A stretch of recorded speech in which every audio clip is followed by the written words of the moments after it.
The roar of the F-35 Lightning II's engine shattered the morning silence at Edwards Air Force Base as Captain Sarah Chen pulled her aircraft into a vertical climb that defied every regulation in the flight manual.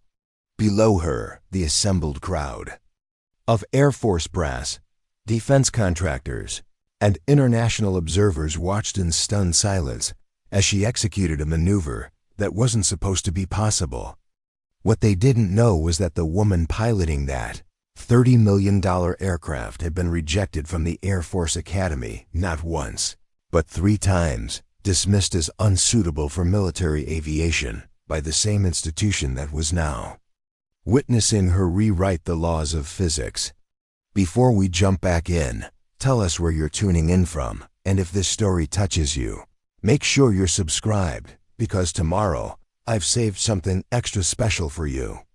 But we're getting ahead of ourselves. This story begins 5 years earlier in a small apartment in San Antonio, Texas, where a young woman named Sarah Chen stared at her 3rd rejection letter from the United States Air Force Academy, tears streaming down her face as she read the familiar words that had haunted her dreams since she was 12 years old. Sarah Chen had been obsessed with flying since the day her grandfather, a retired Air Force colonel, took her to an airshow when she was 7 years old. Standing on the tarmac at Lackland Air Force Base, watching the Thunderbirds tear through the Texas sky in perfect formation, she had pointed up at the lead aircraft and declared with the absolute certainty that only children possess that someday she would be up there. Her grandfather, Colonel David Chen, had smiled and ruffled her hair, telling her that with enough determination and skill, anything was possible in America. What Colonel Chen hadn't told his granddaughter was how many barriers she would face, how many people would doubt her abilities, and how the very institution he had served with distinction for 30 years would repeatedly slam doors in her face for reasons that had nothing to do with her qualifications. Sarah's academic record was impeccable. Valedictorian of her high school class with a 4.0 GPA, perfect SAT scores, and advanced placement credits in mathematics, physics, and chemistry that would have allowed her to skip her freshman year at most universities. She had earned her private pilot's license at 16, becoming the youngest certified pilot in her county, and had logged over 500 hours of flight time before her 18th birthday. Her letters of recommendation came from senators, retired generals, and the mayor of San Antonio. On paper, she was exactly what the Air Force Academy claimed to want. The first rejection came 3 weeks before her high school graduation. The letter was brief, bureaucratic, and devastating. After careful consideration of your application, the admissions board has determined that your profile does not align with current academy requirements. We encourage you to consider other educational opportunities, and thank you for your interest in serving our nation. Sarah had read the letter 17 times, searching for some explanation, some specific deficiency that she could address and overcome. Her grandfather, now 78 and confined to a wheelchair by the injuries he'd sustained during his 3rd tour in Vietnam, had been furious in a way she'd never seen before. He'd made phone calls, leveraged old relationships, and demanded explanations from contacts who still owed him favors from decades of military service. The responses he received were carefully worded and professionally polite, but they all conveyed the same essential message.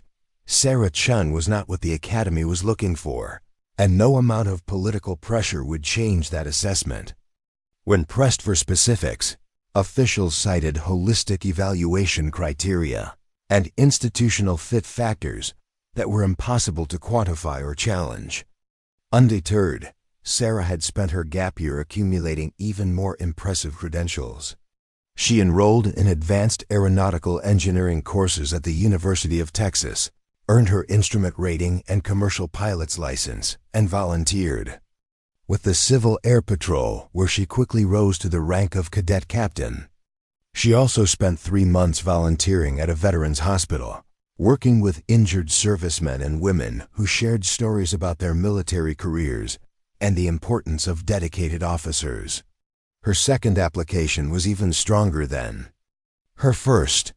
She had added collegiate-level coursework to her transcript, increased her flight hours to over 800, and secured additional recommendations from active-duty Air Force officers who had worked with her in the Civil Air Patrol. She had also included a personal essay about her grandfather's service and her own commitment to continuing the family tradition of military excellence. The second rejection arrived on a cold February morning, delivered by the same impersonal mail service that brought utility bills and junk advertisements. This time, the letter included a paragraph suggesting that she consider alternative paths to military service and noting that the Air Force offered many opportunities for civilian contractors and support personnel. The message was clear. They didn't want her as an officer, but they'd be happy to have her sweep floors or process paperwork for the people they deemed worthy of wearing the uniform.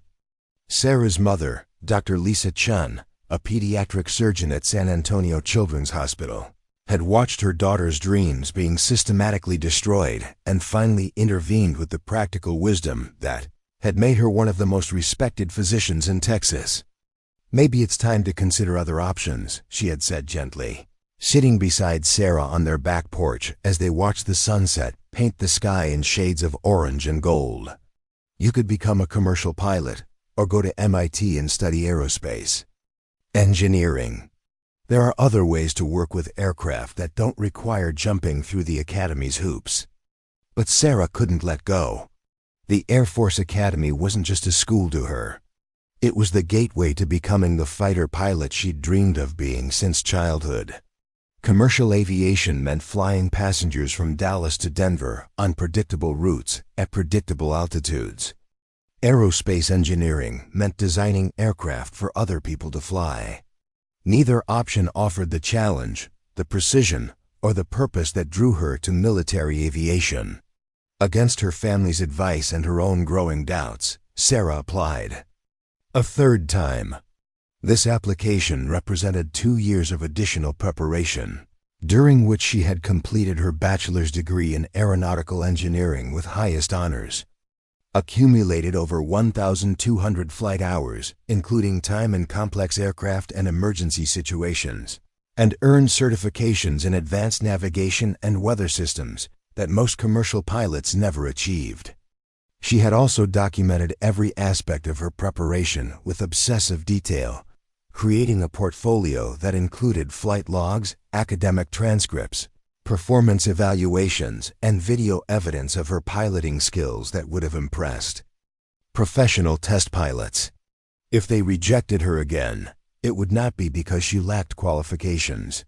The third rejection letter arrived on a Thursday afternoon in March, delivered while Sarah was at work as a flight instructor at San Antonio International Airport. Her mother called her cell phone, her voice carefully controlled in the way that indicated she was trying not to cry. "Sweetheart, there's a letter here from Colorado Springs. Do you want me to open it, or would you prefer to wait until you get home?" Sarah had been teaching a lesson on instrument flying to a nervous businessman who was working toward his private license. They were in the middle of practicing approach procedures when her phone rang, and she had to excuse herself to take the call that would determine her future. Standing on the tarmac beside a Cessna 172, watching other aircraft taxi toward runways that led to destinations she might never see from a military cockpit, she told her mother to read the letter immediately. The words were familiar by now, only slightly different in their bureaucratic phrasing from the previous rejections. Preparing and narrating this story took us a lot of time, so if you are enjoying it, subscribe to our channel. It means a lot to us. Now back to the story. After thorough evaluation by our admissions committee, we regret to inform you that we cannot offer you admission to the United States Air Force Academy. While your academic and flight qualifications are impressive, our assessment indicates that your overall profile does not meet the specific requirements for our program. This time, however, there was an additional paragraph that felt like salt in an open wound. We encourage qualified candidates like yourself to consider civilian Career paths where your technical skills can contribute to national aviation interests. Through private industry or academic research. 3 rejections. 3 years of preparation. 3 opportunities to prove herself.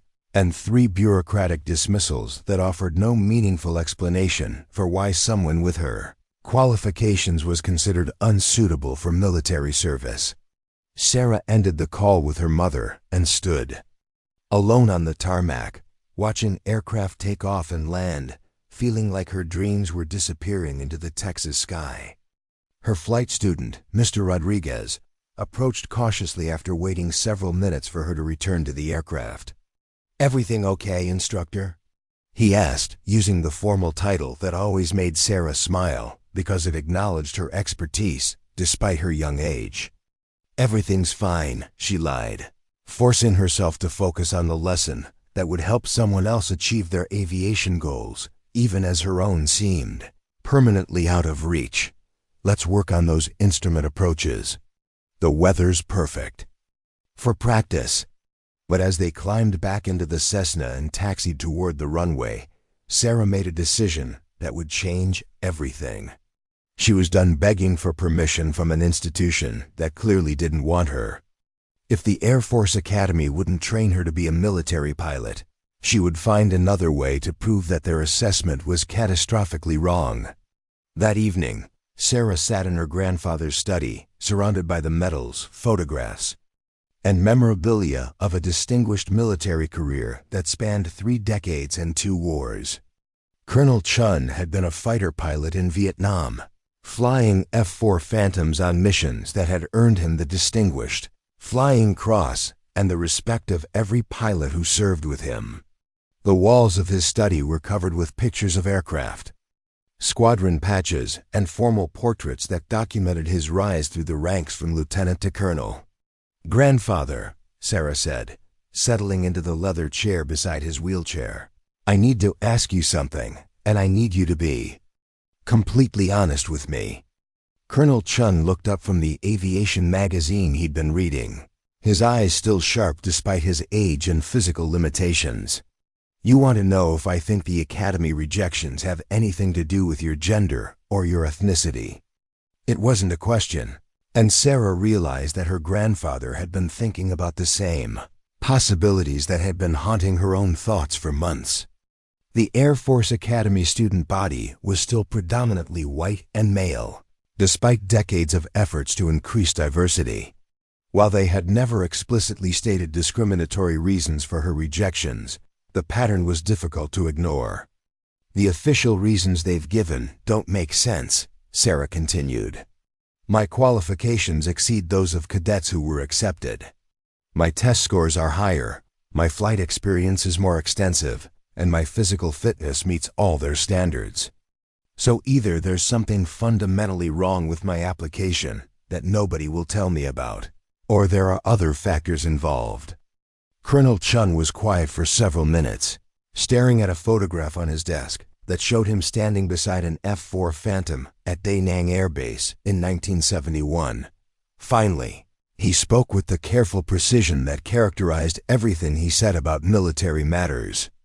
"In my experience, institutional bias is rarely documented or acknowledged, especially when it involves subjective evaluations like overall profile or institutional fit. The people making these decisions probably believe they're being objective.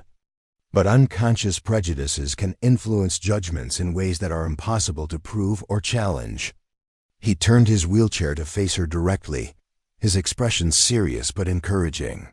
"However, I also know that truly exceptional pilots find ways to prove themselves regardless of the obstacles they face. If the Academy won't give you the opportunity to serve, maybe it's time to consider alternatives that will demonstrate your abilities in ways they can't ignore." "What kind of alternatives?" Colonel Chen smiled for the first time since the conversation began. "There are other paths to military aviation. The Academy produces about 25% of Air Force officers. The rest come through Officer Candidate School. Our OTC programs and direct commission opportunities for people with specialized skills. If you can't get into the academy, maybe you can prove you don't need the academy. The idea was simultaneously terrifying and exhilarating. Instead of trying to convince the Air Force Academy that she deserved a chance, she could take a different route that would allow her to demonstrate her capabilities through performance rather than applications. It would be more difficult, less traditional, and carry no guarantee of success, but it would put her in control of her own destiny. What would you recommend? Sarah asked, feeling something that might have been hope beginning to replace the despair that had consumed her for the past 3 years. Get your degree in aeronautical engineering, join the Air Force through OCS, and volunteer for every challenging assignment they'll give you. Prove that you're not just qualified to be a pilot, but that you're exceptional enough to handle aircraft and missions that intimidate other officers. Make them realize that rejecting you was the biggest mistake they ever made. Colonel Chen reached into his desk drawer and produced a business card that looked like it had been carried in a wallet for decades. This belongs to General Patricia Williams. She was a lieutenant when I was a major, and we served together at Clark Air Base in the Philippines. She's now in charge of advanced fighter training at Edwards Air Force Base. When you're ready, and I mean when you've proven yourself beyond any doubt, give her this card and tell her I said you're the best natural pilot I've ever seen. Sarah took the card, noting the worn edges and faded print that spoke of its age and importance. General Williams was a name she recognized from aviation magazines and military news articles. She was one of the first women to fly F-16s in combat, a test pilot who had helped develop advanced fighter aircraft systems, and now one of the most senior female officers in the Air Force. "She see right through me if I'm not ready," Sarah said, understanding the weight of the recommendation her grandfather was offering. "She also recognizes real talent when she sees it," Colonel Chen replied. "Your job is to make sure that, when you finally meet her, you're carrying credentials that nobody can question or dismiss." That night, Sarah Chen made a plan that would take her on a 5-year journey through civilian college, officer candidate school, advanced flight training, and a series of assignments designed to prove that the Air Force Academy's assessment of her potential was not just wrong, but spectacularly, catastrophically wrong. She would become the pilot they said she could never be, flying aircraft they said she wasn't qualified to handle, and she would do it all while carrying the knowledge that 3 times, the institution she was now determined to serve had looked at her qualifications and decided she wasn't good enough. The rejections had been intended to discourage her, to redirect her toward more appropriate career paths that wouldn't challenge the traditional assumptions about who belonged in military cockpits. Instead, they had created something far more dangerous. A brilliant, determined pilot with nothing left to lose and everything to prove. 5 years later, that pilot would climb into an F-35 Lightning II and demonstrate capabilities that would force everyone who had ever doubted her to confront the magnitude of their mistake. But first, she had to earn the right to touch the controls of the most advanced fighter aircraft in the world, and that journey would test every skill, every instinct, and every ounce of determination that had driven her to pursue military aviation, despite every obstacle placed in her path. The real story was just beginning. The decision to pursue a degree at MIT rather than accepting one of the full scholarships offered by lesser-known engineering programs was strategic rather than prestigious. Sarah had researched every aspect of military aviation career paths and discovered that the most respected fighter pilots often possessed advanced technical knowledge that went far beyond basic flight training. If she was going to prove that the Air Force Academy had made a catastrophic error in judgment, she needed credentials that would be impossible to dismiss or overlook. The Massachusetts Institute of Technology's Department of Aeronautics and Astronautics was legendary for producing engineers who understood both the theoretical principles and practical applications of advanced flight systems. More importantly, MIT had partnerships with defense contractors and government agencies that provided opportunities for students to work on classified projects involving cutting-edge aircraft technology. Sarah's acceptance to MIT came with a full academic scholarship based on her undergraduate performance and standardized test scores. But paying for living expenses in Cambridge required creative financial planning. She worked 25 hours per week as a certified flight instructor at Logan International Airport, teaching wealthy business executives and international students who could afford premium rates for advanced aviation training. The contrast between her daily routine and that of her classmates was stark and exhausting. While other graduate students spent their evenings in study groups or social activities, Sarah drove 40 minutes from campus to Logan, where she spent 4 hours teaching instrument procedures, emergency protocols, and navigation techniques to students whose aviation goals were recreational rather than professional. She then returned to her small apartment near campus to study advanced propulsion systems, flight dynamics, and aerospace materials until well past midnight. Professor Michael Zhang, who taught advanced flight dynamics and served as Sarah's thesis advisor, noticed her unconventional schedule during their third meeting to discuss her research proposal. Dr. Zhang had spent 15 years at NASA before joining the MIT faculty, and his experience with high-performance aircraft systems made him one of the most sought-after advisors in the department. "Miss Chen," he said, reviewing her preliminary research on adaptive flight control systems, "your work shows an understanding of practical flight applications that's unusual for someone who hasn't worked directly with military aircraft. Most graduate students approach these problems from a purely theoretical perspective." Sarah had been careful not to discuss her Air Force ambitions with faculty members, concerned that her military goals might be seen as inappropriate for an academic program focused on civilian aerospace applications. "I've been flying since I was 16. Professor Zhang. I think practical experience helps me understand how theoretical principles translate to real-world flight operations." Dr. Zhang nodded thoughtfully, making notes in the margins of her research proposal.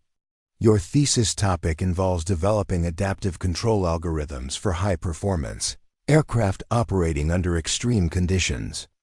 That's exactly the kind of research that interests organizations like DARPA and the Air Force Research Laboratory. Have you considered applying for internships with defense contractors?" The question caught Sarah off guard. She had assumed that her academic focus should remain strictly civilian to avoid any perception that she was using MIT as a stepping stone to military service. "I hadn't considered defense work," she said carefully. "I thought academic research should maintain some independence from military applications." Professor Zhang smiled in a way that suggested he'd heard similar concerns from other students. The distinction between civilian and military aerospace research disappeared decades ago. The technologies that make commercial aviation safer and more efficient often originate from military programs, and the innovations developed for fighter aircraft eventually find their way into civilian applications. He leaned back in his chair, studying Sarah with the evaluative gaze that made him such an effective teacher. "Besides, if you're serious about contributing to aerospace advancement, you need to understand the most demanding applications. Military aircraft operate under conditions that would destroy civilian aircraft, and solving those engineering challenges requires the kind of thinking that benefits everyone." The conversation opened doors that Sarah hadn't known existed. Dr. Zhang introduced her to researchers at Lincoln Laboratory, MIT's federally funded research center that worked on classified defense projects. Her academic performance and practical flight experience made her an attractive candidate for internships involving aircraft systems that push the boundaries of current technology. The security clearance process took 4 months and involved background investigations that were more thorough than anything she'd experienced during her Air Force Academy applications. Federal investigators interviewed her family, friends, former employers, and college professors, searching for any indication that she might pose a security risk to sensitive defense programs. The irony wasn't lost on Sarah that the same government that had rejected her academy applications 3 times was now conducting extensive investigations to determine whether she could be trusted with classified information about advanced aircraft systems. The clearance approval came with access to research projects that would have been impossible to imagine during her undergraduate studies. Her first assignment at Lincoln Laboratory involved developing software algorithms for adaptive flight control, systems designed to help pilots maintain control of aircraft that had sustained combat damage. The project required understanding both the engineering principles that governed aircraft stability and the human factors that affected pilot performance under extreme stress. Working alongside Air Force officers who served as technical liaisons to the project, Sarah gained insights into military aviation culture that no civilian education could have provided. These weren't academy graduates who had followed traditional career paths, but rather experienced pilots who had earned their positions through demonstrated competence in demanding operational environments. Major Jennifer Rodriguez, a test pilot with over 2,000 hours in F-16s and F-22s, became an informal mentor who helped Sarah understand the technical challenges facing modern fighter pilots.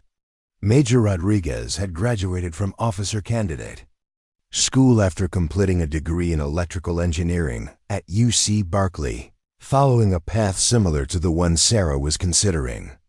The academy produces good pilots, Major Rodriguez explained during one of their technical discussions about flight control algorithms, but they're not the only source of good pilots.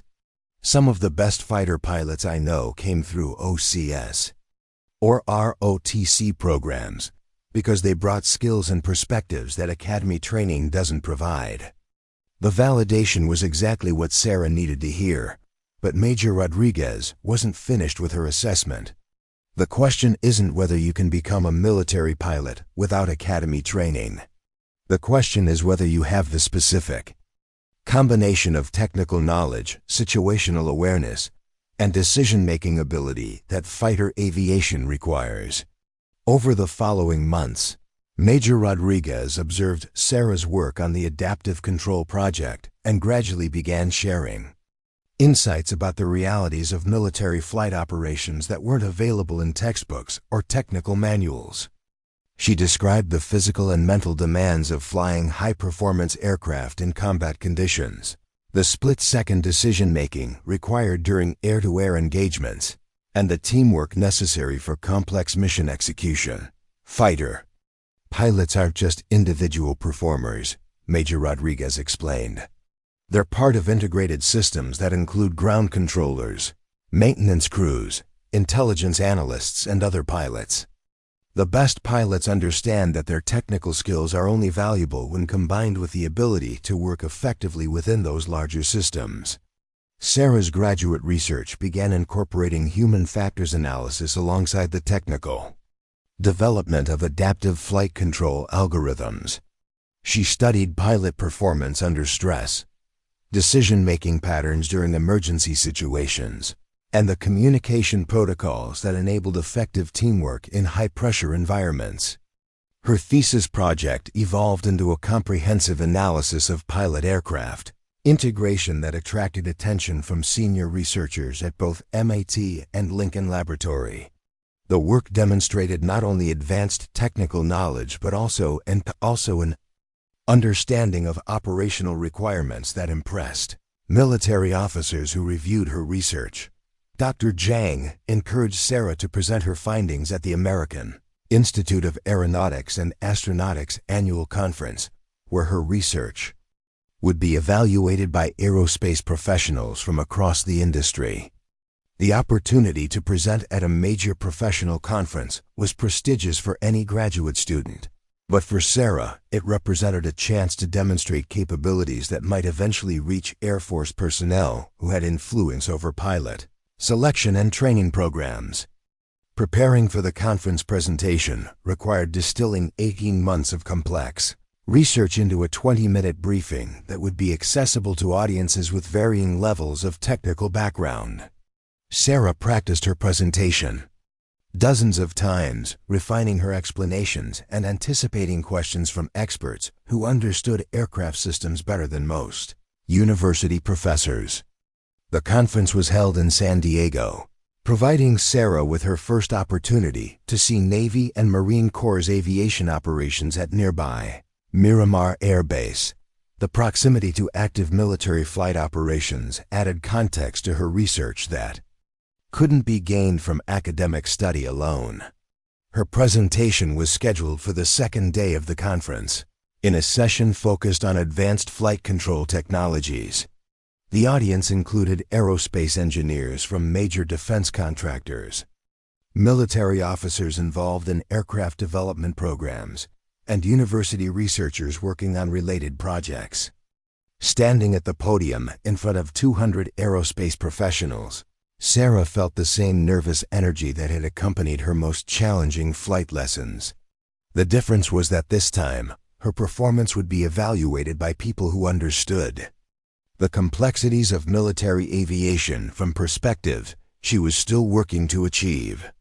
"Ladies and gentlemen," she began, "my research addresses a fundamental challenge in modern fighter aircraft design: how to maintain pilot effectiveness when aircraft systems are operating beyond their normal performance envelopes due to combat, damage, or extreme maneuvering requirements." The presentation proceeded flawlessly. Sarah explained her adaptive control algorithms using technical language that demonstrated mastery of complex engineering principles, while also incorporating operational scenarios that showed practical understanding of military flight requirements. Her research had produced measurable improvements in aircraft controllability under adverse conditions, with implications for both pilot safety and mission effectiveness. During the question period that followed, aerospace engineers and military officers asked increasingly detailed questions about her methodology, findings, and potential applications. Each question provided an opportunity to demonstrate not only technical knowledge, but also the kind of comprehensive thinking that distinguished exceptional researchers from competent students. Colonel David Mitchell, who served as Director of Flight Test Operations at Edwards Air Force Base, asked the most challenging question of the session. "Ms. Chen, your research shows impressive technical depth, but military aviation requires more than engineering excellence. How do you assess the human factors involved in implementing these systems under actual combat conditions?" The question went directly to the heart of Sarah's long-term goals. Colonel Mitchell's position at Edwards meant that he was involved in evaluating new aircraft technologies and the pilots who would eventually use them in operational environments. "Colonel Mitchell, that's exactly the right question," Sarah replied, moving from the podium to address him directly. "Technical solutions that work perfectly in laboratory conditions often fail in operational environments because they don't account for the cognitive demands facing pilots under stress. My research includes analysis of pilot workload and decision-making patterns derived from simulator studies involving experienced military aviators." She continued her response by describing specific scenarios where adaptive control systems had been tested using pilots with varying levels of experience and training backgrounds. The results showed that even advanced technical systems required careful integration with human factors considerations to achieve optimal performance. Colonel Mitchell nodded approvingly, making notes that suggested Sarah's response had addressed his concerns effectively. After the session concluded, he approached her with the kind of serious expression that indicated an important conversation was about to begin. "Ms. Chen, I've been reviewing your research publications and academic background. Your work shows the kind of technical sophistication and operational awareness that we need in our aircraft development programs at Edwards." Sarah felt her heart rate increase as she realized that this conversation might represent the opportunity she'd been working toward for the past 2 years. Thank you, Colonel. I'm honored that you find my research valuable. I'm also aware that you've been working with Major Rodriguez on classified projects at Lincoln Laboratory, Colonel Mitchell continued. She speaks very highly of your technical abilities and your understanding of operational requirements. The fact that Colonel Mitchell had specifically sought information about her work with Major Rodriguez suggested that this encounter wasn't accidental. Military officers at his level didn't attend academic conferences to make casual conversation with graduate students. Sir, Major Rodriguez has been an invaluable mentor in helping me understand the practical applications of my research. Working with experienced military aviators has given me insights that wouldn't be possible through academic study alone. Colonel Mitchell smiled slightly, recognizing the careful diplomacy in her response. Miss Chen, I'm going to be direct with you. Edwards Air Force Base is always looking for talented individuals who can contribute to our test and evaluation programs. Your academic credentials and research experience make you exactly the kind of person we need for advanced aircraft development projects. The implication was clear, even though Colonel Mitchell hadn't explicitly mentioned military service or pilot training programs. Edwards Air Force Base was the premier location for testing experimental aircraft and training test pilots. An assignment there would provide opportunities to work with the most advanced aircraft systems in the world. What kind of opportunities might be available? Sarah asked, trying to maintain professional composure while her mind raced through the possibilities. Finish your graduate degree first, Colonel Mitchell advised. But when you do, I'd encourage you to consider applying for our civilian research positions. We have programs that allow talented engineers to work directly with test pilots on aircraft development projects. It's challenging work that requires both technical expertise and the ability to understand pilot requirements. He produced a business card and handed it to Sarah with the deliberate formality that military officers used for important professional exchanges. When you're ready to explore opportunities beyond academia, give me a call. I think you'd find our work environment very interesting. That evening, alone in her hotel room overlooking San Diego Bay, Sarah called her grandfather to describe the day's events and seek his advice about the possibilities that Colonel Mitchell had presented. Colonel Chen listened carefully to her description of the conference presentation and the subsequent conversation with the Edwards Air Force Base representative. Grandfather, do you think this could be the opportunity you mentioned when you gave me General Williams' business card? Colonel Chen was quiet for several moments, considering the implications of what Sarah had described. It's a step in the right direction, he finally replied. Working at Edwards would give you access to aircraft and pilots that most engineers never see. But remember, your ultimate goal isn't to be a civilian contractor. You want to be the pilot. I know, but Colonel Mitchell mentioned working directly with test pilots. That could help me understand what I need to demonstrate when I finally apply for Air Force commission. It could also give you opportunities to prove your capabilities to people who have influence over pilot selection. Colonel Chen agreed. Test pilot programs are among the most selective in the Air Force. The officers who run those programs recognize talent when they see it, regardless of how that talent was developed. The conversation helped Sarah understand that accepting a civilian position at Edwards wouldn't represent abandonment of her military goals, but rather a strategic step toward demonstrating the kind of exceptional capabilities that might overcome the institutional biases that had blocked her academy applications. 6 months later, Sarah completed her master's degree with a thesis that earned recognition as the outstanding graduate research project in MIT's Department of Aeronautics and Astronautics. Her adaptive flight control algorithms had been refined through extensive testing and were being considered for implementation in next-generation fighter aircraft systems. More importantly, her graduate education had provided the technical foundation and professional connections necessary to pursue the civilian research position that Colonel Mitchell had described. The job offer from Edwards Air Force Base arrived 2 weeks before her graduation ceremony, accompanied by a security clearance upgrade that would provide access to classified aircraft development programs. Dr. Zhang, who had guided her graduate research and observed her professional development over 2 years, offered a final piece of advice during their last meeting before she departed for California. "Sarah, you've demonstrated exceptional technical ability and remarkable dedication to your goals.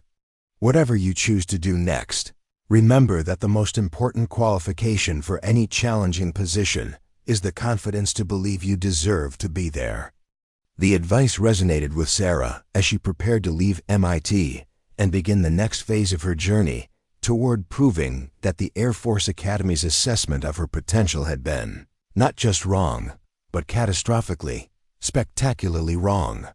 3 years of graduate education had transformed her from a disappointed academy applicant into an aerospace engineer, whose technical knowledge and research capabilities exceeded those of many senior professionals in the field.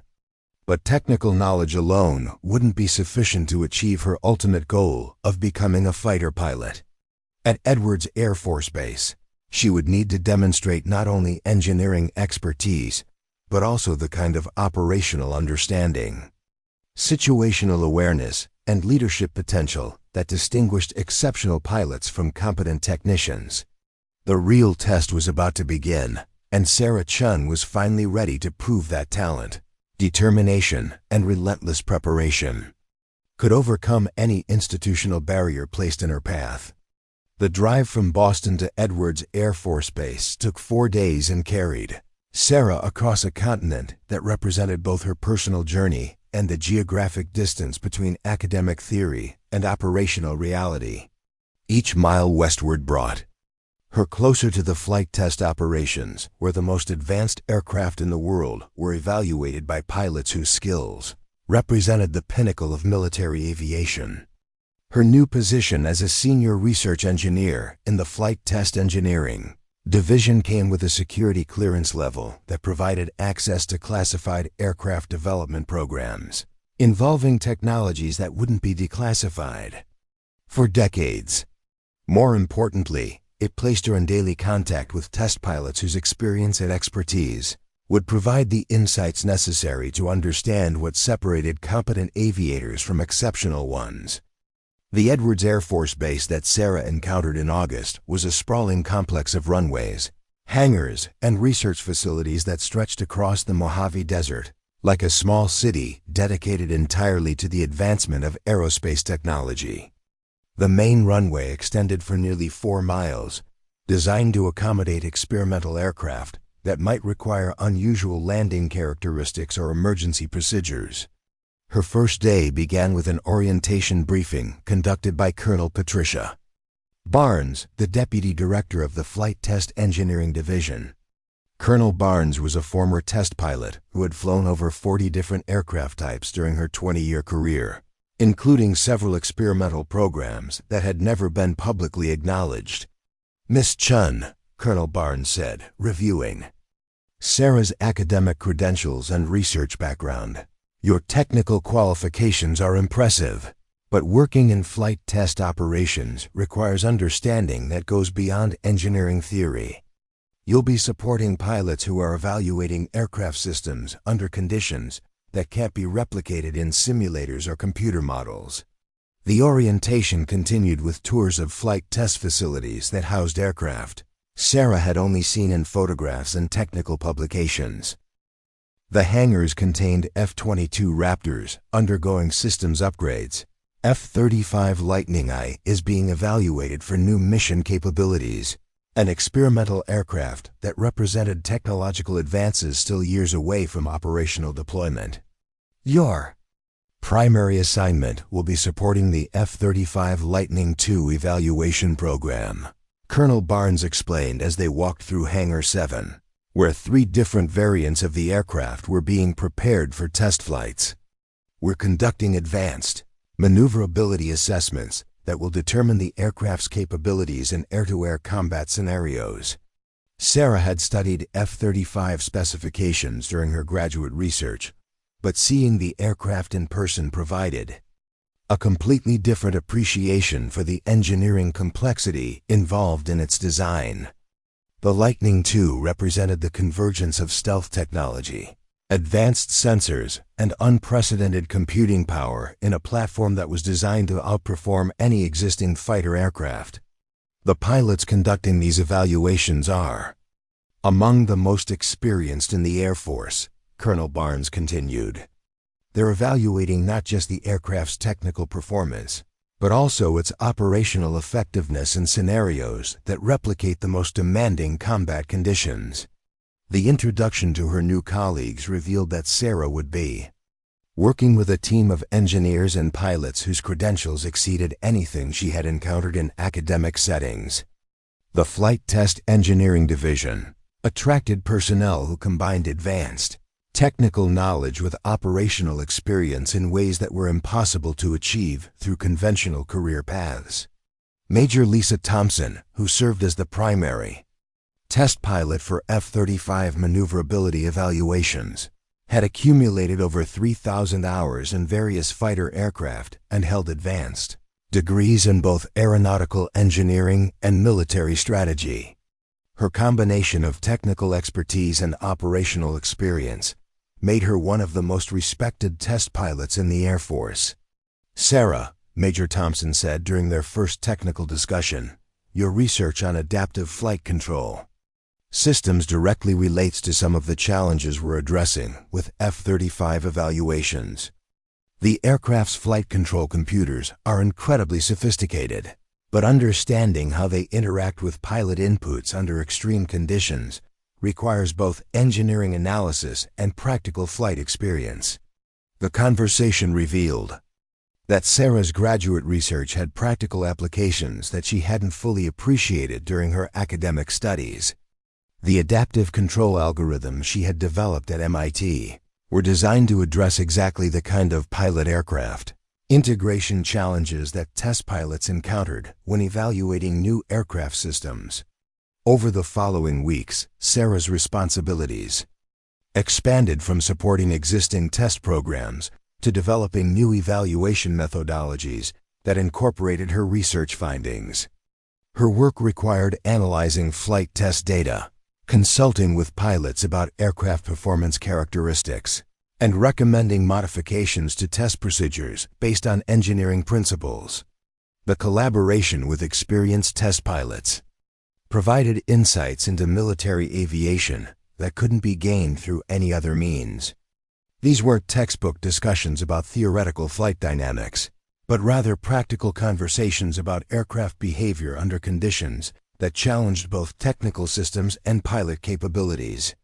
Captain Mark Stevens, a former F-16 pilot who was transitioning to F-35 operations, described the cognitive demands of flying advanced fighter aircraft in ways that helped Sarah understand the human factors involved in high-performance aviation. "Flying an F-35 isn't like flying previous generation fighters," Captain Stevens explained during a debriefing session following a complex maneuvering exercise. "The aircraft systems provide incredible amounts of information, but processing that information while executing tactical maneuvers requires training and experience that can't be simulated." Sarah's engineering background allowed her to understand the technical aspects of what Captain Stevens was describing, while her growing familiarity with operational requirements helped her appreciate the challenges facing pilots who were learning to use new aircraft capabilities effectively. The test flights that she observed from the control room provided dramatic demonstrations of aircraft performance that exceeded anything she had imagined during her academic studies. Watching F-35s execute vertical climbs, high G-turns, and precision approaches while pilots maintained radio communication with ground controllers revealed the coordination and skill required for military flight operations. More importantly, observing experienced pilots evaluate aircraft systems under demanding conditions provided Sarah with benchmarks for assessing her own preparedness for military aviation. The test pilots at Edwards represented the highest levels of competence in their profession, and understanding their capabilities helped her identify the standards she would need to meet if she eventually pursued Air Force pilot training. 6 months into her assignment at Edwards, Sarah's technical contributions and professional development had impressed supervisors who rarely offered praise to civilian contractors. Her research-based approach to flight test engineering had improved evaluation methodologies and provided insights that experienced pilots found valuable for understanding aircraft behavior.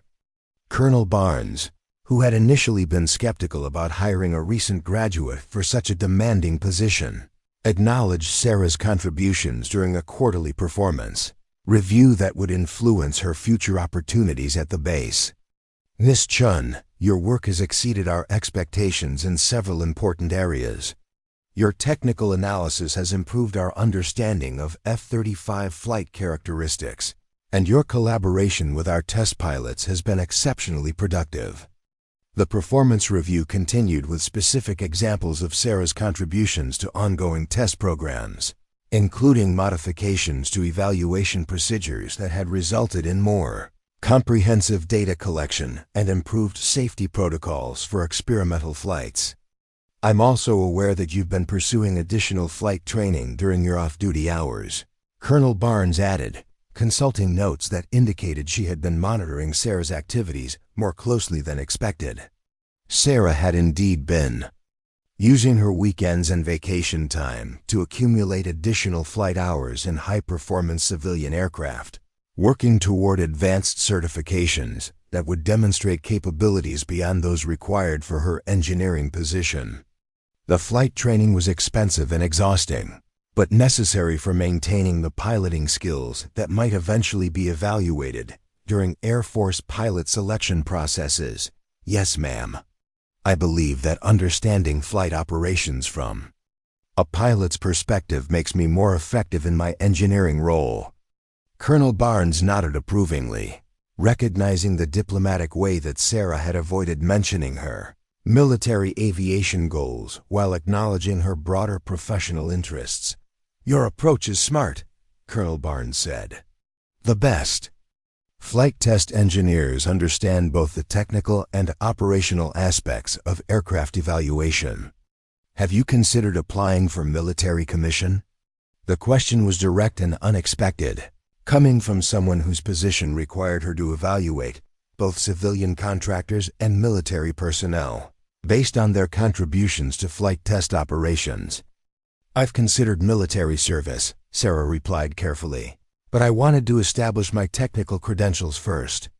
I believe that demonstrating competence in demanding engineering roles provides a foundation for any future military applications."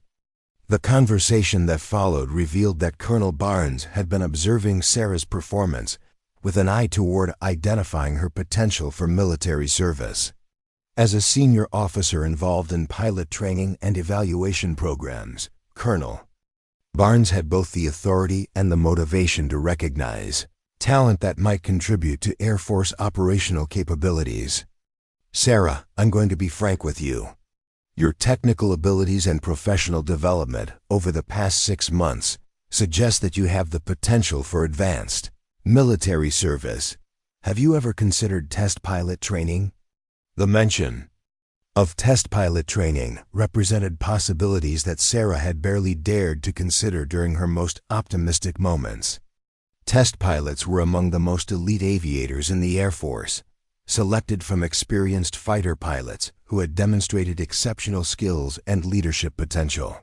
"Ma'am, I would be honored to be considered for any program that would allow me to contribute to military aviation, but I assumed that test pilot positions required extensive fighter pilot experience."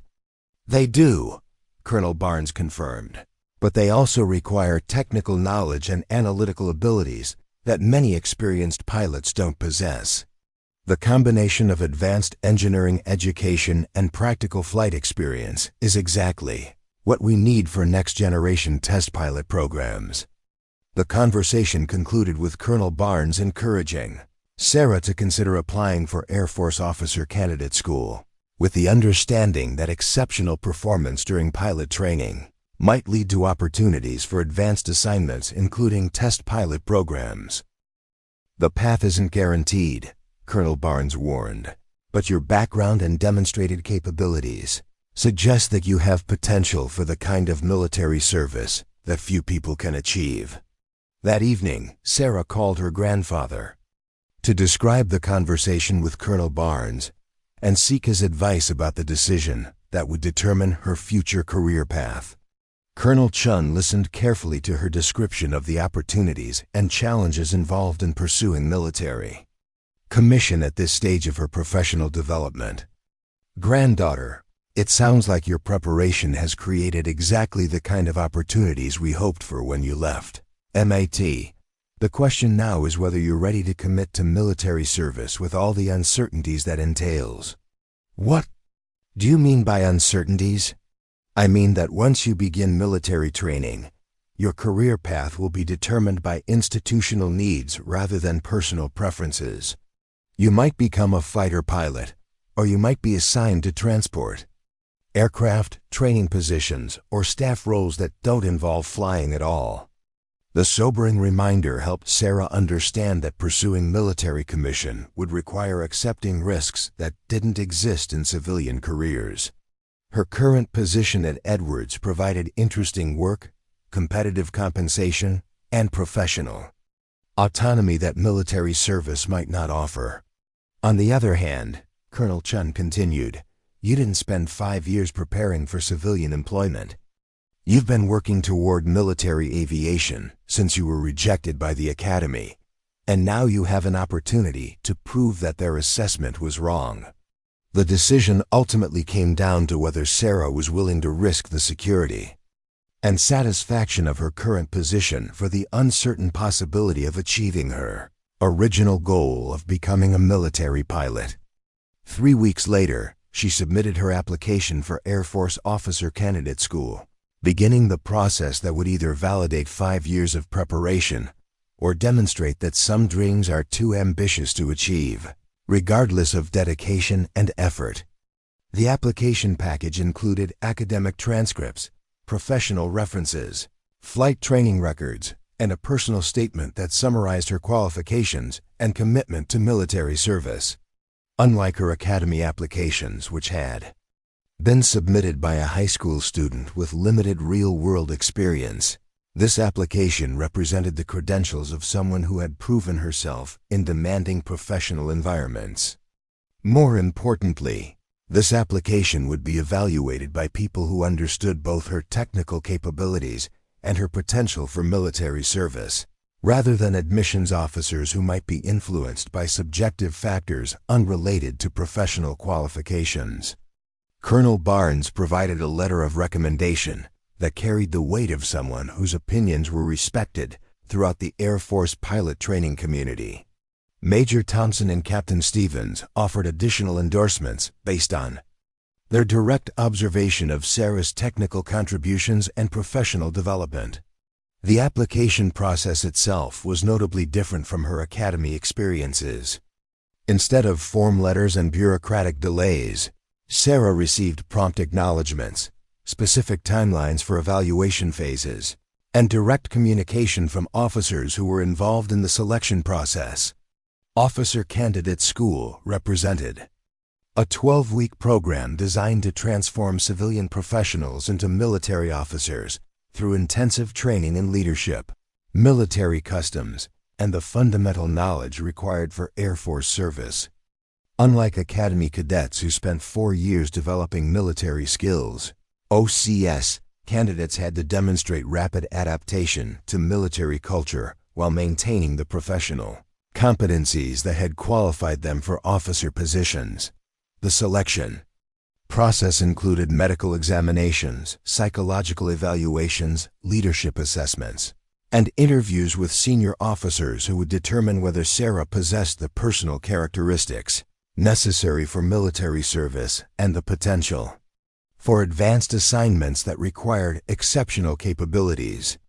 3 months after submitting her application, Sarah received notification that she had been selected for Officer Candidate School. with a slot in the next available class. The acceptance letter included information about training schedules, preparation, requirements, and the career paths available to graduates who successfully completed the program.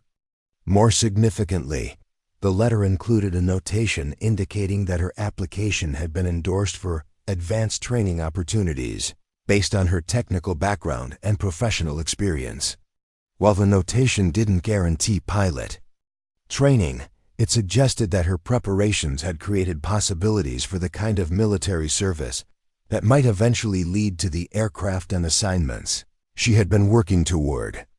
The transition from civilian contractor to military officer candidate would require leaving Edwards Air Force Base temporarily, but Colonel Barnes had arranged for Sarah to return to flight test operations after completing OCS and any subsequent training programs.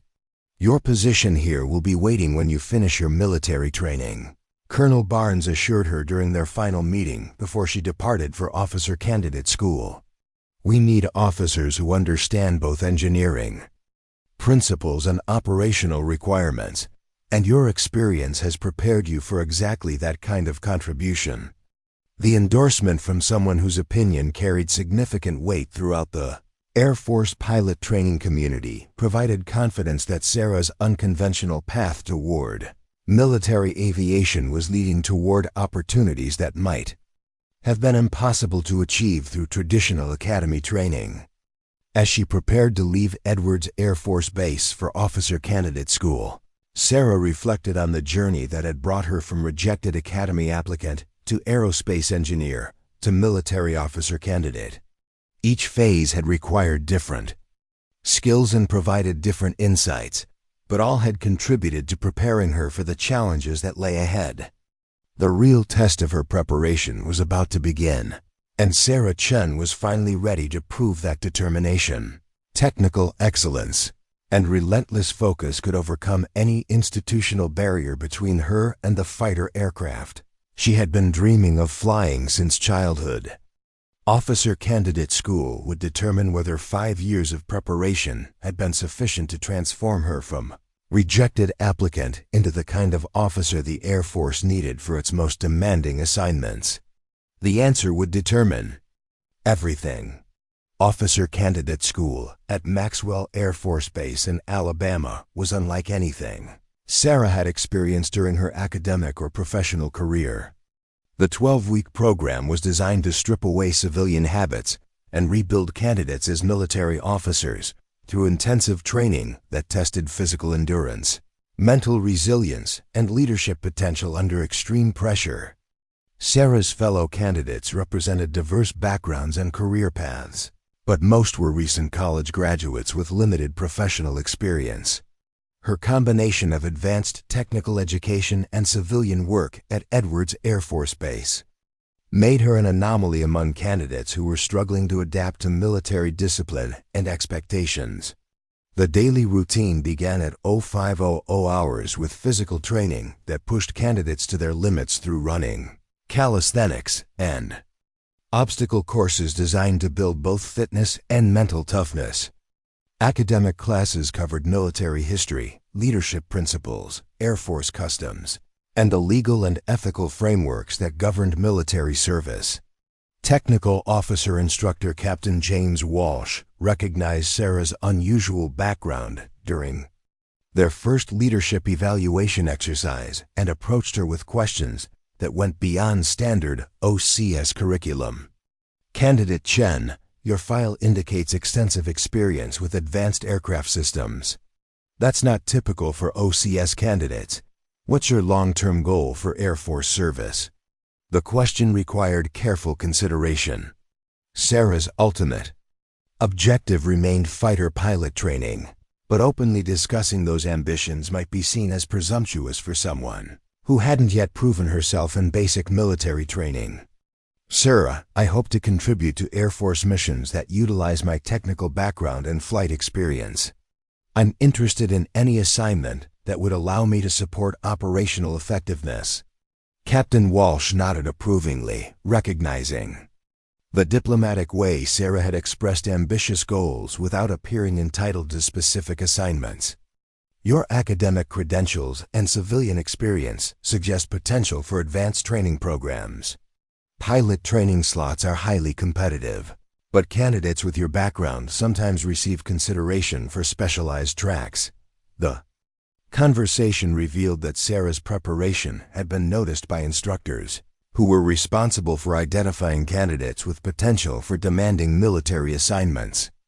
Unlike the academy application process, where her qualifications had been evaluated by admissions officers with limited operational experience, AUX evaluation was conducted by active duty officers who understood the skills required for various Air Force career fields.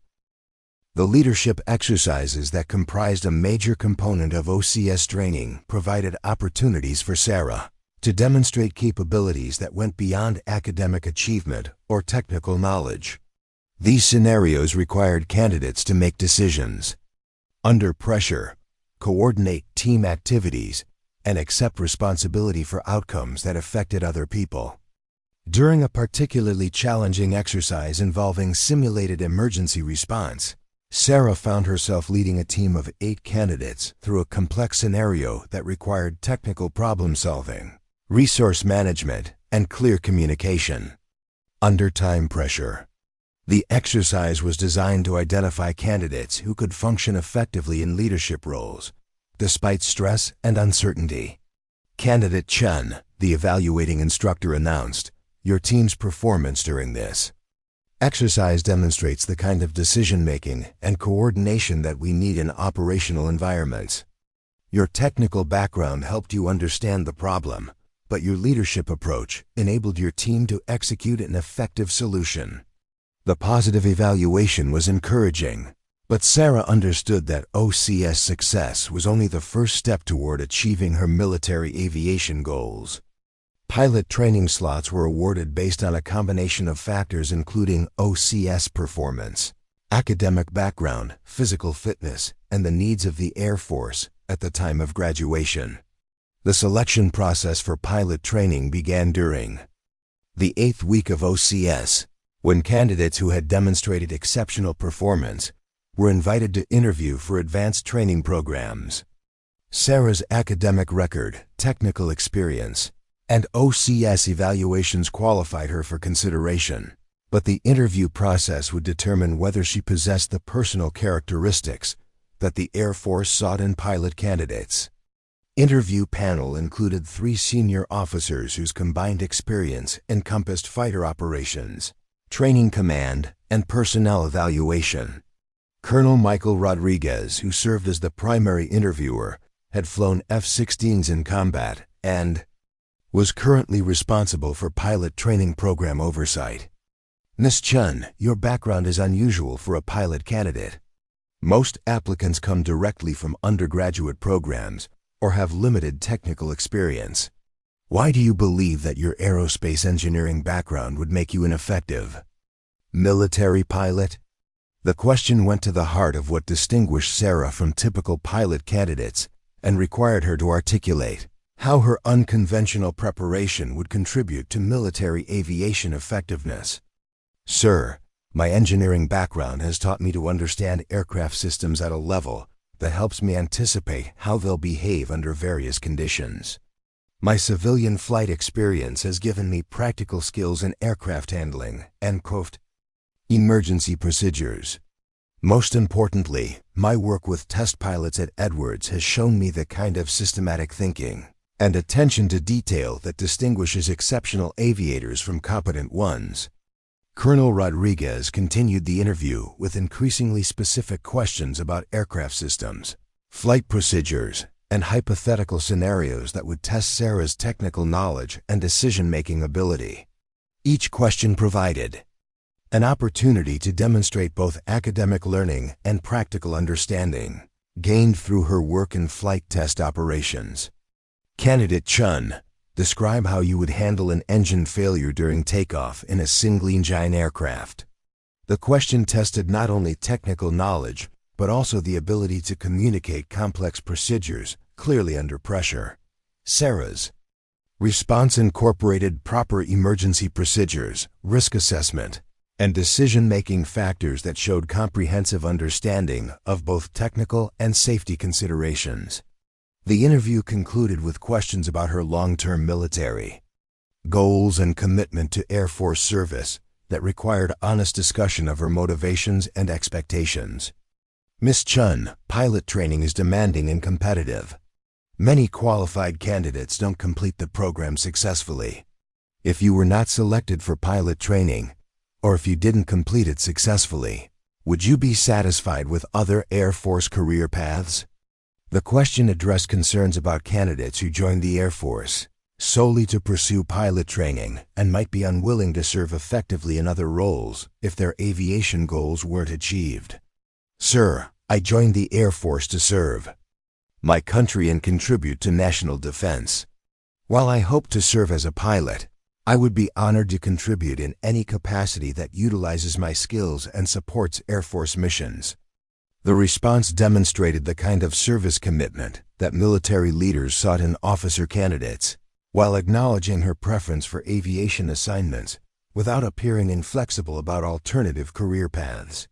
2 weeks later, Sarah received notification that she had been selected for undergraduate pilot training with assignment to Columbus Air Force Base in Mississippi. The selection letter included information about training schedules, academic requirements, and the performance standards that would determine whether she successfully completed the program.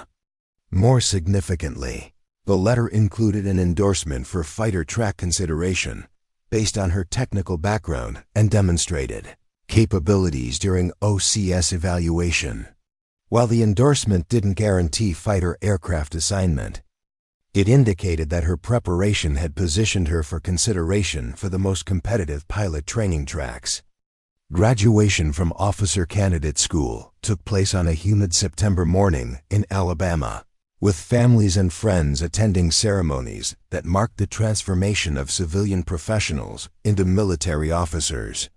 Sarah's parents and grandfather had traveled from Texas to witness the culmination of 5 years of preparation that had begun with academy rejections and led to military commission through an unconventional but ultimately successful path. Colonel Chen, now 83 and still confined to his wheelchair, but radiating pride in his granddaughter's achievement, approached Sarah after the ceremony with tears in his eyes and a small wrapped package that he'd been saving for this moment. Sarah, this belonged to your grandmother. She wore these wings during her service as a Women Air Force Service pilot during World War II. I've been waiting for the right moment to give them to you. The package contained silver pilot wings that had belonged to Sarah's grandmother, Lieutenant Colonel Margaret Chen, whose military aviation service had been largely forgotten by family members, who focused on her grandfather's more publicized career. The discovery that her grandmother had been a military pilot added another dimension to Sarah's sense of carrying forward family tradition. Grandfather, I never knew grandmother was a pilot. She flew every aircraft the Army Air Forces would let her touch, Colonel Chen explained. Fighters, bombers, transports, experimental aircraft. She was one of the best natural pilots I ever knew, but women weren't allowed in combat roles, so her contributions were never fully recognized. The revelation provided historical context for Sarah's own struggles with institutional barriers and reinforced her determination to prove that talent transcended traditional assumptions about who belonged in military cockpits.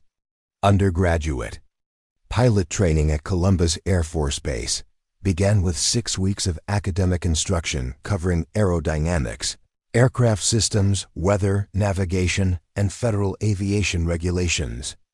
The academic phase was designed to provide the theoretical foundation necessary for safe and effective flight operations, but the real evaluation would begin when students started flying military aircraft. Sarah's academic performance was exceptional, aided by her engineering background and previous flight experience. The technical material that challenged other students was familiar from her graduate studies and civilian flight training, allowing her to focus on military-specific procedures. and regulations that differed from civilian aviation. The first aircraft that student pilots flew was the T-6 Texan II, a turboprop trainer designed to introduce military flying procedures and evaluate basic piloting skills. The T-6 was forgiving enough to accommodate student errors while sophisticated enough to provide realistic training in military flight operations. Sarah's first solo flight in the T-6 took place on a clear October morning that reminded her of the day her grandfather had taken her to that first airshow 15 years earlier. As she taxied toward the runway for takeoff, she thought about the journey that had brought her from rejected academy applicant to Air Force pilot candidate finally trusted with military aircraft. The takeoff was smooth and precise, with aircraft handling that felt natural despite the differences between the T-6 and civilian aircraft she'd flown previously. Climbing through 3,000 feet over the Mississippi countryside, Sarah experienced the satisfaction of finally flying military aircraft. After years of preparation and planning, her flight instructor, Captain Lisa Morrison, monitored the solo flight from the ground and evaluated Sarah's radio procedures, traffic pattern work, and landing technique through observations that would influence her progression through the training program. Student pilot Chen, Captain Morrison announced over the radio as Sarah completed her third traffic pattern. Your aircraft handling and procedures are well above average for this stage of training. You're cleared for extended solo practice in the designated training area.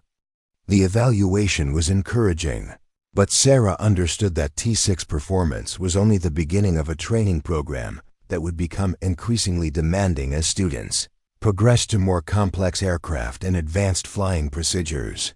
The next phase of training involved formation flying, instrument procedures, and emergency handling that tested both technical skills and decision-making ability under pressure. These exercises were designed to identify students who possessed the combination of flying ability and judgment necessary for military aviation assignments. Formation flying required precise aircraft control and communication skills that differed significantly from civilian aviation. Students had to maintain exact positions relative to other aircraft while executing turns, climbs, and descents in coordination with flight leads who directed all movements. Sarah's formation flying evaluations consistently rated her performance as exceptional, with instructors noting her ability to maintain precise positioning and execute complex maneuvers while managing radio, communications, and monitoring aircraft systems. The evaluation suggested that she possessed the kind of natural flying ability that distinguished students with potential for fighter aircraft assignments. The instrument flying phase tested students' ability to control aircraft using only cockpit instruments without visual reference to the horizon or ground. This skill was essential for military operations in adverse weather conditions or at night, when pilots had to rely entirely on aircraft instruments for navigation and flight control. Sarah's instrument flying scores exceeded training standards by significant margins, reflecting both her civilian instrument rating and her systematic approach to learning complex procedures. Instructors noted that her technical background helped her understand the principles underlying instrument flying techniques, while her previous experience provided practical skills in applying those principles under challenging conditions. The emergency procedures phase was designed to evaluate how students responded to aircraft malfunctions, system failures, and other situations that required immediate decision-making and precise aircraft handling. These scenarios tested both technical knowledge and the ability to maintain aircraft control while solving problems under pressure. During one particularly challenging exercise involving simulated engine failure, hydraulic system malfunction, and electrical problems simultaneously, Sarah demonstrated the kind of systematic problem-solving and aircraft handling that impressed instructors who had evaluated hundreds of student pilots. Student pilot Chen, her instructor Captain Morrison, observed during the post-flight debrief, Your response to multiple emergency situations showed exactly the kind of thinking we need in operational environments. You prioritized problems correctly, followed proper procedures, and maintained aircraft control throughout the exercise. The positive evaluations accumulated throughout the T6 phase positioned Sarah among the top students in her training class and qualified her for consideration for the fighter track that led to assignments in F-16s, F-22s, and F-35s. The selection process for fighter track assignment involved comprehensive evaluation of academic performance, flying ability, physical fitness, and leadership potential. Students who were selected for fighter training would continue their education in the T-38 Talon, a supersonic jet trainer that provided preparation for high-performance military aircraft. The T-38 represented a dramatic increase in aircraft performance and complexity compared to the T-6, with a maximum speed exceeding 800 miles per hour and the ability to operate at altitudes above 40,000 feet. The T-38 required skills and procedures that more closely approximated fighter aircraft operations. Sarah's first flight in the T-38 was scheduled for a cold February morning that tested both aircraft performance and pilot capabilities under challenging conditions. The pre-flight briefing covered procedures for supersonic flight, high altitude operations, and emergency situations that were specific to high-performance aircraft. Strapping into the T-38 cockpit for the first time, Sarah felt the culmination of 6 years of preparation finally coming together. The aircraft systems were more complex than anything she'd flown previously, but her engineering background and Edwards Air Force Base experience had prepared her to understand and operate advanced avionics and flight control systems.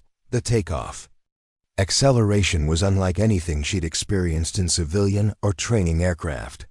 The T-38's twin engines pushed the aircraft to 200 miles per hour before they reached the end of the runway, and the initial climb rate carried them through 10,000 feet in less than 3 minutes.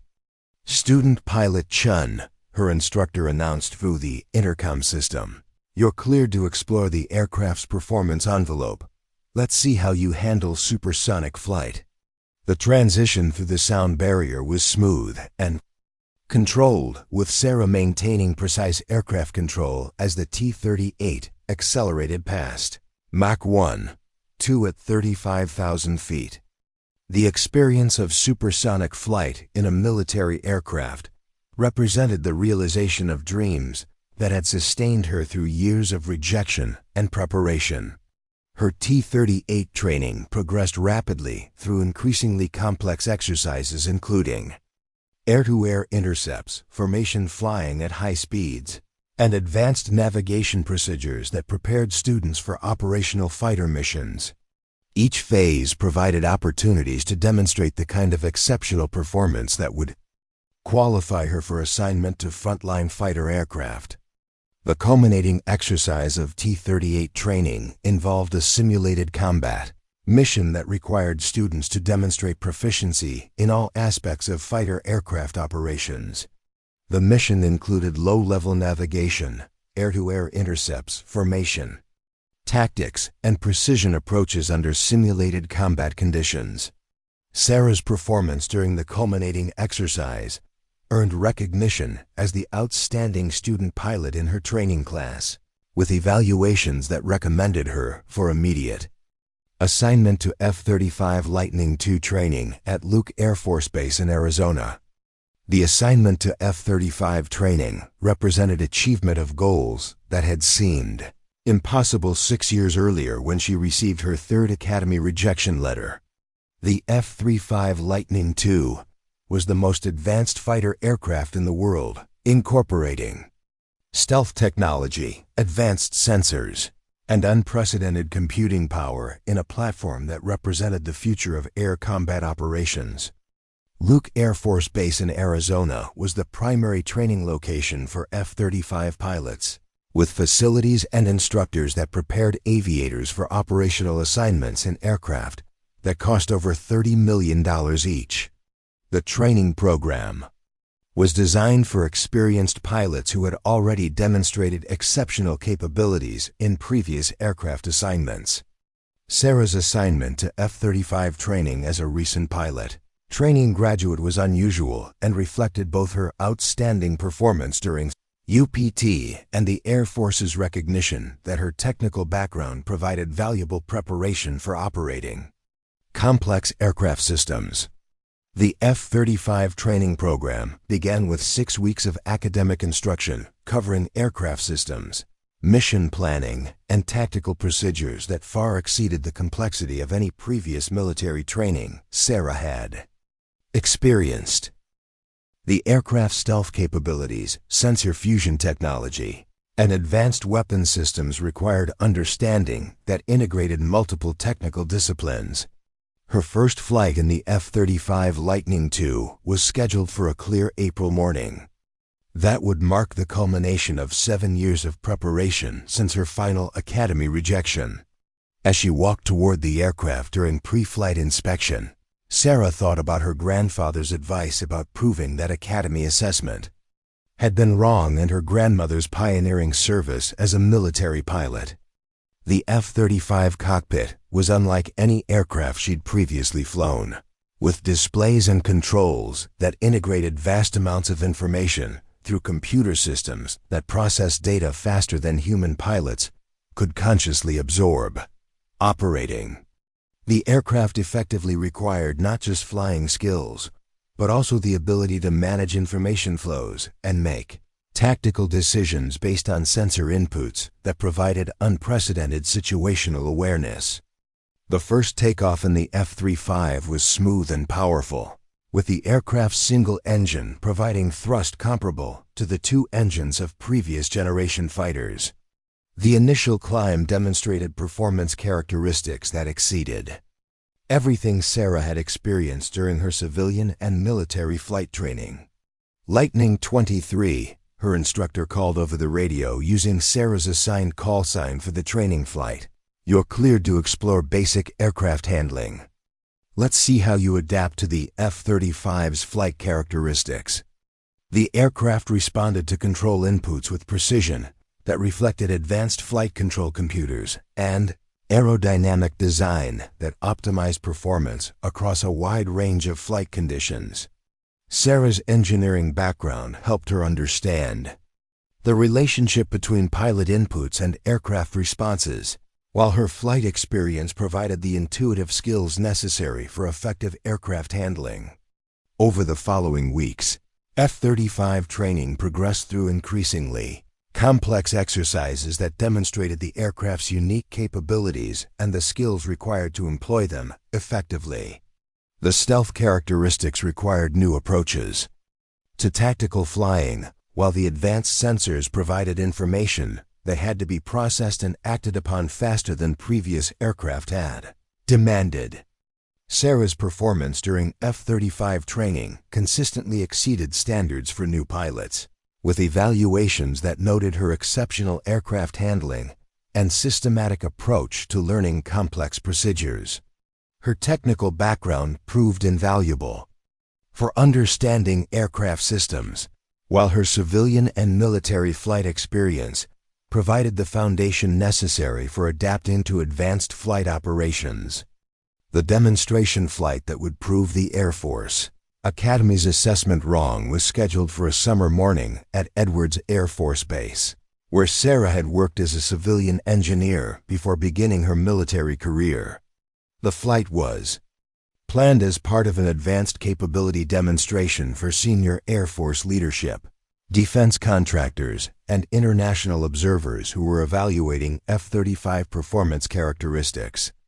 The audience included officials who had been involved in various aspects of Sarah's journey, from academy rejection to F-35 pilot, though most were unaware of the personal significance that the demonstration flight held for the young officer who would be flying the most advanced fighter aircraft in the world.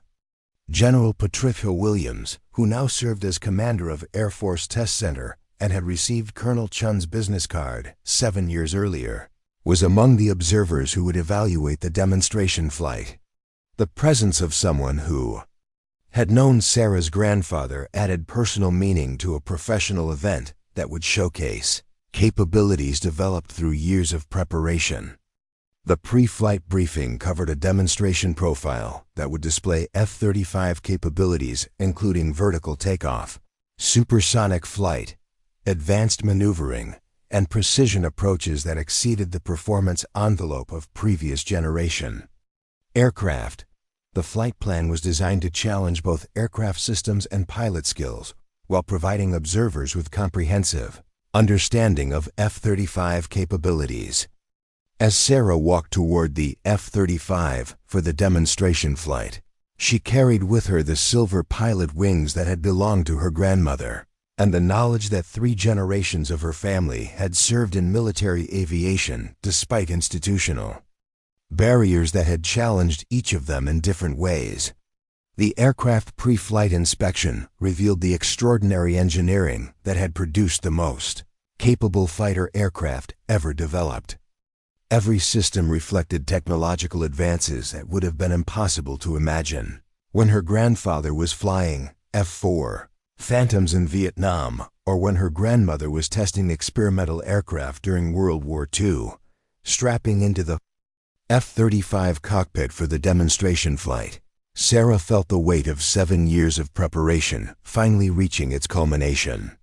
The aircraft represented not just advanced technology, but also vindication of her belief that talent and determination could overcome any institutional barrier. The takeoff was executed as a vertical climb that demonstrated F-35 capabilities that were impossible for conventional aircraft. Rising straight up from the runway at a rate that defied traditional aviation physics, the aircraft reached 10,000 feet in less than 2 minutes while maintaining perfect control throughout the maneuver. The demonstration continued with supersonic flight, precision formation work, and advanced maneuvering that showcased both aircraft capabilities and pilot skills, developed through years of systematic preparation. Each maneuver was executed with precision that reflected technical understanding and flight experience that exceeded normal pilot training backgrounds.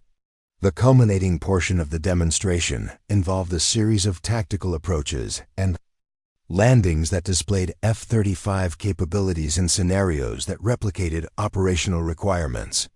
Sarah's performance throughout the demonstration was flawless, with aircraft handling and procedural execution that impressed observers who regularly evaluated test pilot operations. As she taxied back to the parking area after completing the demonstration flight, Sarah could see the crowd of officials, contractors, and observers who had witnessed capabilities that justified every hour of preparation she had invested since receiving her first Academy rejection letter 8 years earlier. General Williams approached as Sarah completed her post-flight procedures and began removing her flight equipment. The general's expression showed the kind of professional appreciation that senior officers reserved for truly exceptional performances. "Lieutenant Chen," General Williams said, using Sarah's current rank, "that was an outstanding demonstration of both aircraft capabilities and pilot skills. Your performance today reflects the highest standards of Air Force aviation." The praise from someone whose opinion carried significant weight throughout the Air Force pilot community represented recognition that Sarah's unconventional path to military aviation had produced exactly the kind of officer and pilot that the service needed for its most demanding assignments.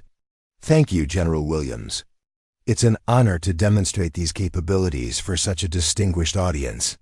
Lieutenant, I understand that you've had an unusual journey to reach this point in your career. Would you mind sharing some background about your path to F-35 operations?" The question provided an opportunity for Sarah to describe the journey from academy rejections through graduate education, civilian work at Edwards, and military training that had prepared her for the demonstration flight that proved her capabilities. "Beyond any doubt. Ma'am, I was rejected by the Air Force Academy 3 times before finding alternative paths to military service. My grandfather, Colonel David Chen, always told me that talent finds a way to surface when given the opportunity. Today's flight represents validation of that belief. General Williams nodded thoughtfully, recognizing both the personal significance of Sarah's achievement and the broader implications for Air Force personnel policies.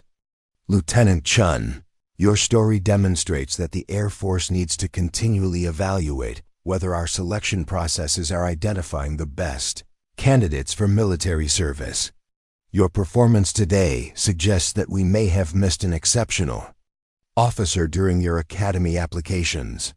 The acknowledgement from such a senior leader represented not just personal vindication, but also recognition that institutional processes needed examination to ensure that talented individuals weren't overlooked due to subjective evaluation criteria. The conversation concluded with General Williams encouraging Sarah to consider test pilot training, advanced tactical programs, and leadership positions that would allow her to contribute to Air Force operations while serving as an example of excellence achieved through determination and systematic preparation.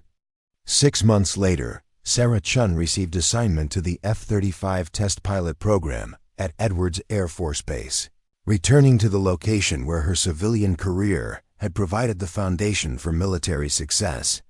The position represented achievement of goals that had seemed impossible when she first received academy rejection letters, but which had been realized through persistent effort and refusal to accept other people's limitations as her own. The story that began with institutional rejection had culminated in assignment to one of the most prestigious positions in military aviation, flying the most advanced aircraft in the world and contributing to programs that would shape the future of air combat operations. Standing beside an F-35 Lightning II at Edwards Air Force Base, wearing the silver pilot wings that had belonged to her grandmother and carrying forward the military aviation tradition established by her grandfather, Sarah Chen represented proof that talent, determination, and systematic preparation could overcome any institutional barrier. The Academy's assessment that she was unsuitable for military aviation had been not just wrong, but spectacularly, catastrophically wrong in ways that would influence Air Force personnel policies for generations to come. Her story became required reading at the Air Force Academy, where it served as a reminder that truly exceptional officers could emerge from many different backgrounds and that institutional processes needed constant evaluation to ensure that the service attracted and retained the best possible candidates.